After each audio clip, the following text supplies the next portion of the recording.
I'm really pleased to be able to give a keynote talk on neoadjuvant therapy, something I'm very passionate about.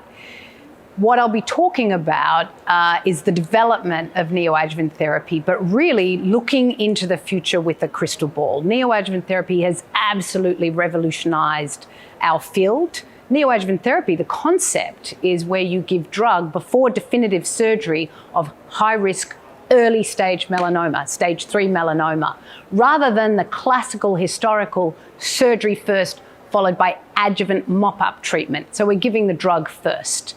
This is not a new concept. This has been in cancer for decades, particularly breast cancer and esophageal cancer, where there's anatomical preservation. So what I'll be talking about are the results from many clinical trials over the last decade in the neoadjuvant approach. But the take-home message is that immunotherapy is a game changer when it comes to neoadjuvant therapy, compared with things like targeted therapy or intralesional therapy, where the pathological response, so you give the drug, you have your surgery, you then see how well the drug's done with the actual tumor when it's cut out. The pathological response for immune checkpoint inhibitors is highly, highly correlated with long-term outcome and, dare I say it, cure. We cannot see that same association with other drug therapies as we do with checkpoint inhibitors. So this is a game changer for patients. We also know from 2 randomized trials, a phase 2 randomized trial SWOG and the phase 3 NADINA trial, that the neoadjuvant approach with checkpoint inhibitors is far, far more superior than the adjuvant approach in an endpoint called the event-free survival.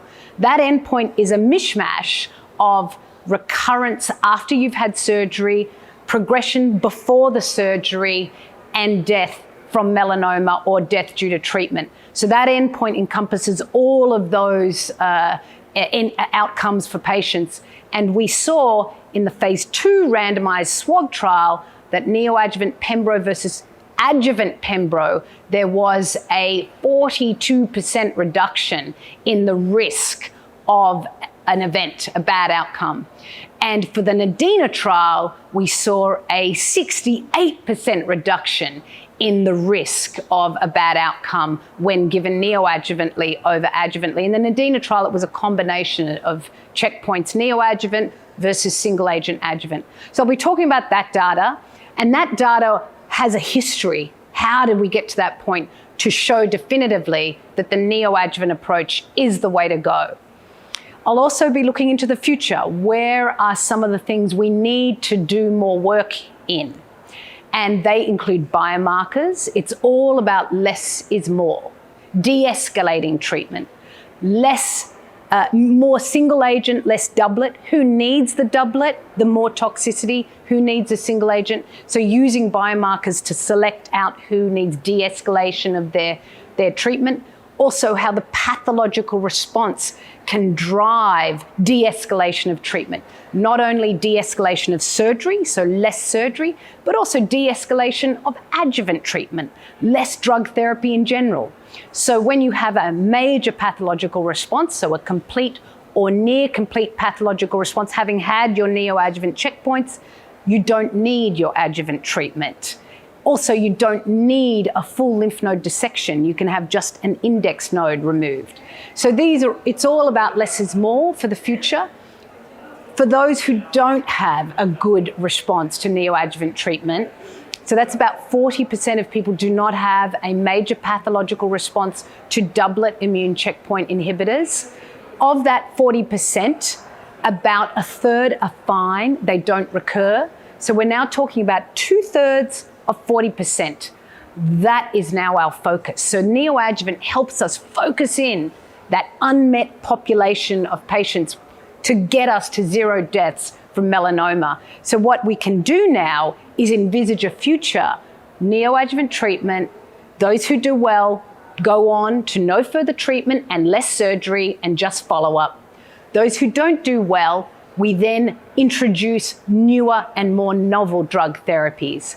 So that's the future. What are some of those novel drug therapies? Well, we know that TILS therapy, tumor infiltrating lymphocytes, taken from someone's tumor, reinfused into the body. We're now genetically altering those. That could be one approach. Vaccination, particularly the mRNA vaccines based on the individualized, personalized neoantigens in that patient's tumor is another approach. We've got bispecifics that drag the T cells into the tumor, and many other drug therapies, novel cytokines that are coming along showing promise, for example.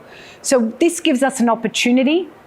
Neoadjuvant, the people do well, go off, don't need any more treatment, and then we focus our attention in that high unmet need of those who do not have a pathological response but are predicted to recur. We can then start preparing those patients for some of these more novel treatments. That's how I see the future. A mix of biomarkers, good drug therapies early, and then identifying the population that really need our concentration.